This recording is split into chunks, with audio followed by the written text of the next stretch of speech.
Hello everyone. Accounts का आज हम टॉपिक डिस्कस करते हैं, tools for financial statement analysis. ठीक है।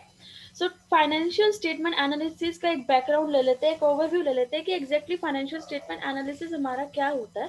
So financial statement analysis is the process of analysing a companies financial statements for decision making purpose. जब भी कंपनी अपनी फाइनेंशियल स्टेटमेंट प्रिपेयर करती है, उस स्टेटमेंट को एनालाइज करने का जो प्रोसेस होता है उसको हम बोलते हैं financial statement analysis. External stakeholders use it to understand the overall health of an organisation. जो एक्सटर्नल स्टेक होल्डर्स होते हैं वो क्यों एनालाइज करते हैं? To know the overall health of organisation. जहां पर उन्होंने इन्वेस्टमेंट अपनी की हुई है, अपना मनी इन्वेस्ट किया हुआ है, उसका स्टेटस चेक करने के लिए, as well as to know the financial position of the business. Internal constituents भी उसको एनालाइज करते हैं, उसकी फाइनेंशियल स्टेटस चेक करते हैं to know the finances of a company for future. So overview हमें पता चल गया कि फाइनेंशियल स्टेटमेंट एनालिसिस होता क्या है। सो अब हम देखते हैं कि कौन कौन से टूल्स हमारे फाइनेंशियल स्टेटमेंट को एनालाइज करने में हम यूज करते हैं। तो सबसे पहले हम क्या यूज करते हैं? That is comparative statement. हम अपनी स्टेटमेंट्स को कंपेयर करते हैं। 2 years की स्टेटमेंट्स हमेशा कंपेयर होंगी, और वो किस फॉर्म में हम करेंगे? हम परसेंटेज की टर्म में हम उसको कंपेयर करेंगे, कैलकुलेट करेंगे, और it is a form of horizontal analysis. जो नेक्स्ट हमारी स्टेटमेंट होते हैं that is common size statement. Figures of financial statements are converted into percentage. हमारे फाइनेंशियल स्टेटमेंट की जितनी भी फिगर्स होंगी हम उसको परसेंटेज की फॉर्म में कन्वर्ट करेंगे by taking a common base. So in common size income statement, sales revenue from operations. हम कॉमन साइज स्टेटमेंट के अंदर अपनी सेल्स लेंगे, अपनी रिवेन्यू लेंगे ओवर अपने ऑपरेशंस के साथ, और हम बैलेंस शीट के अंदर हम अपने total assets, total equity and liabilities are taken as a common base. Okay. हमारे एनालिसिस के अंदर एक और पार्ट आता है that is ratio analysis. It is a technique of study of relationship between various items in financial statement. इसके अंदर हम रेशियो की फॉर्म में अपने स्टेटमेंट्स को एनालाइज करते हैं। 4 मेनली रेशियोज होती हैं हमारी अकाउंट्स के अंदर जिसके बेसिस पे हम एनालिसिस करते हैं। First one is liquidity ratio, second is solvency ratio, activity ratio, and then profitability ratio. उसके बाद जो स्टेटमेंट प्रिपेयर करते हैं that is cash flow statement. Cash flow से ही हमें पता चल रहा है, इसका मतलब कैश का इन और आउट का स्टेटस हमें चेक करना है, जिससे हमें पता चलता है कि हमारे कैश से रिलेटेड आइटम्स की वैल्यू क्या है और हमारी कैश की पोजीशन क्या है, और कैसे रिलेटेड आइटम्स भी हम इसमें चेक करते हैं। It is prepared under accounting standard 3। हम इसको अकाउंटिंग स्टैंडर्ड 3 के बेसिस पर प्रिपेयर करते हैं। करेक्ट। अब हम एक एक करके डिस्कस करते हैं स्टेटमेंट्स को। First one is comparative statements. ठीक है। कंपैरेटिव स्टेटमेंट्स क्या होती हैं? It is a statement that shows changes in each item of the financial statement in absolute amount and in percentage by taking the amounts of preceding year as a counting period as the base. हम पिछले साल का जो हमारा amount होगा उसको हम base लेके चलेंगे अपने करंट ईयर से। ठीक है। इसका मतलब हम 2 years को साथ साथ कैलकुलेट करने वाले हैं, कंपेयर करने वाले हैं। सो हम किस किस फॉर्म में इसको करेंगे? एक बैलेंस शीट की फॉर्म में करेंगे, एक प्रॉफिट एंड लॉस अकाउंट की फॉर्म में हम इसको कंपेयर करेंगे। तो सबसे पहले हम देखते हैं कि बैलेंस शीट की फॉर्म में इसको कैसे कंपेयर करेंगे। It shows the increases and decreases in various items of the assets. हम वेरियस आइटम्स की असेट्स के आइटम्स में क्या इंक्रीज आ रहा है, डिक्रीज आ रहा है, सेम इक्विटी और लायबिलिटीज को हम लेके इसमें कैलकुलेट करेंगे। इसका फॉर्मेट देख लेते हैं एक बार। इसको मैंने 2 पार्ट्स में डिवाइड किया हुआ है। हमारा इक्विटी और लायबिलिटी का है वो इस स्लाइड में आएगा। नेक्स्ट वन हम जो देखेंगे वो देखेंगे हम अपना एसेट का पार्ट। ठीक है। तो हमने इसमें क्या देखा हुआ है, एग्जांपल देखो इसके अंदर क्या है। Format just this is just a format. 2014 हमने लिया हुआ है, प्रीवियस ईयर हो जाएगा। 2015 हमारे पास करंट ईयर हो जाएगा। हमारे पास यहाँ सारे इक्विटी एंड लायबिलिटीज आ जाएंगी, उसकी सारी आइटम्स हम लेंगे। ईयर वाइज उसके अमाउंट हम यहाँ पर मेंशन करते जाएंगे। करेक्ट। ठीक है। यहाँ पे करंट ईयर में भी हम यहाँ पर लिखते रहेंगे। उसके बाद एब्सोल्यूट चेंज, अब देखेंगे कि कितना चेंज आ रहा है। हम अपने करंट ईयर के अमाउंट में से प्रीवियस ईयर के अमाउंट को माइनस करेंगे, तो वो क्या होगा? हमारा एब्सोल्यूट चेंज होगा। जब हम इसको परसेंटेज की फॉर्म में चेंज करेंगे तो हम उसको यहाँ मेंशन करेंगे। ठीक है। सेम हम असेट्स के आइटम्स को कंपेयर कर लेंगे और बात करते हैं कि परसेंटेज की फॉर्म में हम कैसे चेंज करेंगे। ठीक है।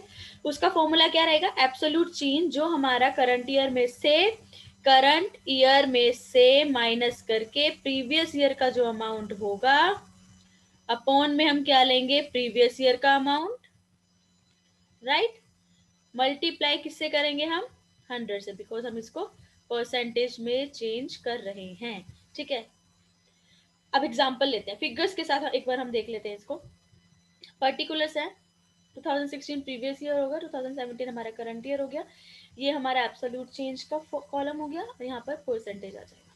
ठीक है, यहाँ पर हमारी सारी की सारी इक्विटीज, असेट्स, लायबिलिटीज हैं। उसके बाद फिगर्स के साथ दिया हुआ है, ये 5 लैक्स है, ये 3 लैक्स है, तो हमारा डिफरेंस क्या आ जाएगा? 2 लैक्स। तो अब इसको परसेंटेज में चेंज करेंगे, 2 लैक्स अपॉन में क्या आ जाएगा? 5 लैक्स। हमारा परसेंटेज के अंदर कितना आ जाएगा? 40% का कंपैरिजन के बाद हमारा परसेंटेज की फॉर्म में आएगा। ठीक है, ऐसे ही हम बाकी आइटम्स को कंपेयर कर लेंगे। इसके बाद हम देखते हैं comparative statement of profit and loss and comparative income statement. इसको हम किसी भी नाम से चेक बोल सकते हैं। सो कंपैरेटिव इनकम स्टेटमेंट क्या होता है? जब हमारी इनकम के अंदर इंक्रीज और डिक्रीज आता है, हम कंपेयर करते हैं अपनी प्रीवियस ईयर को करंट ईयर से। जैसे हम बैलेंस शीट के अंदर हम अपनी इक्विटी, एसेट्स एंड लायबिलिटीज को देखते थे, तो प्रॉफिट एंड लॉस और इनकम के अंदर हम अपनी इनकम को कंपेयर करेंगे। ठीक है, ये रहा इसका फॉर्मेट। हम इनकम एंड एक्सपेंडिचर अकाउंट, जैसे प्रॉफिट एंड लॉस के अंदर हम अपनी सारी रिवेन्यूज और इनकम्स को लेते हैं, सेम इसके अंदर भी हम वही लेंगे आइटम्स को।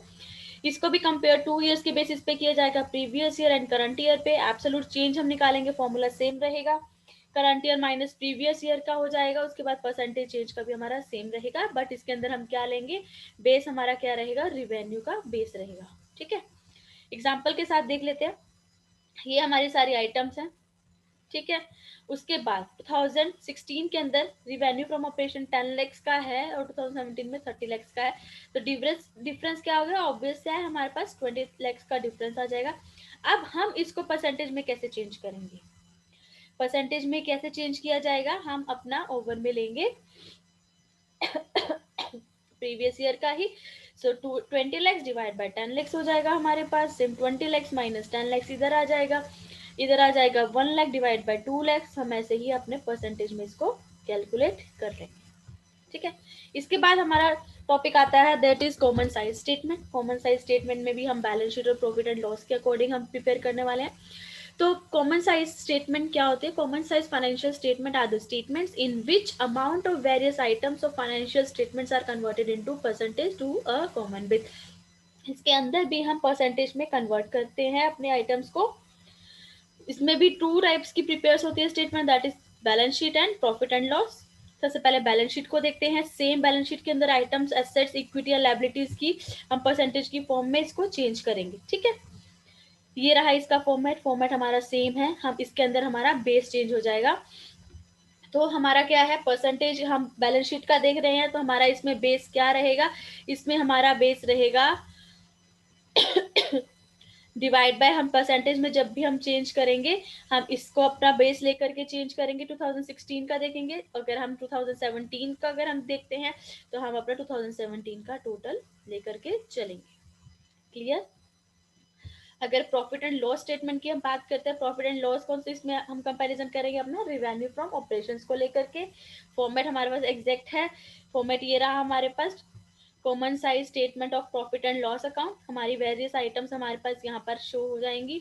2014 का है हमारे पास, 2015 का हम कंपेयर करने वाले हैं।